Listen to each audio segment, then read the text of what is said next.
আসসালামু আলাইকুম। আশা করছি সবাই এই পরিবর্তনশীল আবহাওয়ায় ভালো এবং সুস্থ আছেন। হিমোগ্লোবিন হলো লোহিত রক্তকণিকার একটি প্রোটিন যা সারা শরীরে অক্সিজেন পরিবহনে গুরুত্বপূর্ণ ভূমিকা পালন করে।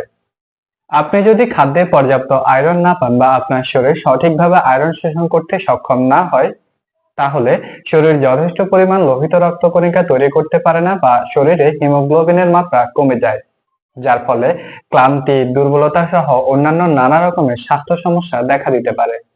আর শরীরে হিমোগ্লোবিনের মাত্রা কমে গেলে আয়রন স্বল্পতা হতে পারে। আপনার শরীরে যদি হিমোগ্লোবিনের মাত্রা কম থাকে তাহলে অবশ্যই যত দ্রুত সম্ভব ডাক্তারের পরামর্শ নিন। এছাড়া আপনি চাইলে আপনার প্রতিদিনের খাবারের তালিকায় কিছু আয়রন সমৃদ্ধ খাবার যোগ করতে পারেন, যেগুলো আপনার শরীরের হিমোগ্লোবিনের মাত্রা বাড়াতে সহায়তা করবে। তাই আমাদের আজকের আলোচনার বিষয় এমন 5টি খাবার যেগুলো আপনার শরীরে হিমোগ্লোবিনের মাত্রা বাড়াতে সহায়তা করবে। তাহলে চলুন সেই খাবারগুলো সম্পর্কে জেনে নিই। 1. Alive seed. অ্যালিভ সিডকে বাংলায় বলা হয় হালিম দানা। এটি আয়রনে ভরপুর একটি খাবার। এই ক্ষুদ্র বীজ নন হিম আয়রনের একটি সমৃদ্ধ উৎস, যা আয়রনের উদ্ভিদ ভিত্তিক রূপ। অ্যালিভ সিডে প্রতি 100 গ্রামে প্রায় 11 মিলিগ্রাম আয়রন থাকে, যা হিমোগ্লোবিনের মাত্রা বাড়াতে কাজ করে। আয়রন ছাড়াও অ্যালিভ সিডে ক্যালসিয়াম, ফলিক অ্যাসিড এবং ভিটামিন সি এর মতো অন্যান্য পুষ্টি দিয়ে পূর্ণ। ফলিক অ্যাসিড লোহিত রক্তকণিকার উৎপাদন বাড়িয়ে তোলে। ভিটামিন সি আয়রন শোষণকে উন্নত করে। 2. ডালিম।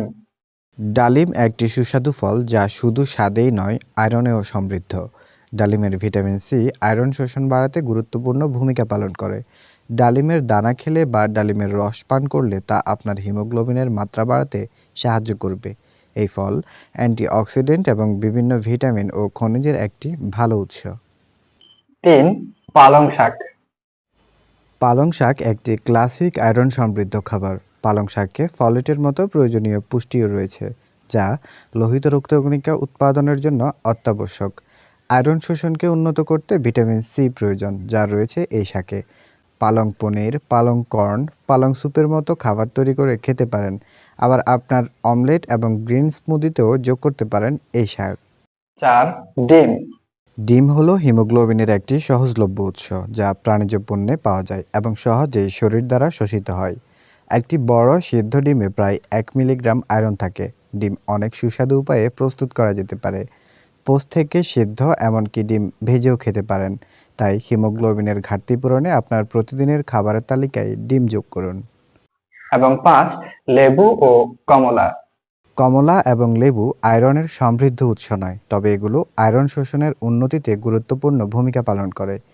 এই সাইট্রাস ফলগুলো ভিটামিন সি দিয়ে পরিপূর্ণ, যা উদ্ভিদভিত্তিক উৎস থেকে নন-হিম আয়রন শোষণকে বাড়ায়।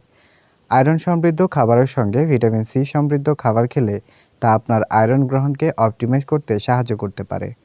আপনি যদি আপনার প্রতিদিনের খাবারের তালিকায় এই 5টি গুরুত্বপূর্ণ আয়রন সমৃদ্ধ খাবারের মধ্যে যে কোনো একটি অন্তত রাখতে পারেন, তাহলে আপনার শরীরে হিমোগ্লোবিনের যে সমস্যা সেটি অনেকাংশে কমে আসবে। এই খাবারগুলোর পাশাপাশি আরো অনেকগুলো আয়রন সমৃদ্ধ খাবার আছে যেগুলো আপনি চাইলে আপনার প্রতিদিনের খাবারের তালিকায় রাখতে পারেন। ভিডিওটি তথ্যবহুল মনে হলে লাইক, কমেন্ট এবং শেয়ার করে অন্যকে জানতে সহযোগিতা করুন। স্বাস্থ্য বিষয়ক যে কোনো ধরনের তথ্য, প্রশ্ন বা পরামর্শ থাকলে ভিডিওর কমেন্ট বক্সে জানাতে পারেন। সবাই অনেক ভালো থাকবেন, সুস্থ থাকবেন এবং শরীরে আয়রন স্বল্পতা দূর করতে, হিমোগ্লোবিনের মাত্রা বাড়াতে প্রতিদিনের খাবারের তালিকায় আয়রন সমৃদ্ধ খাবার যোগ করবেন। ধন্যবাদ।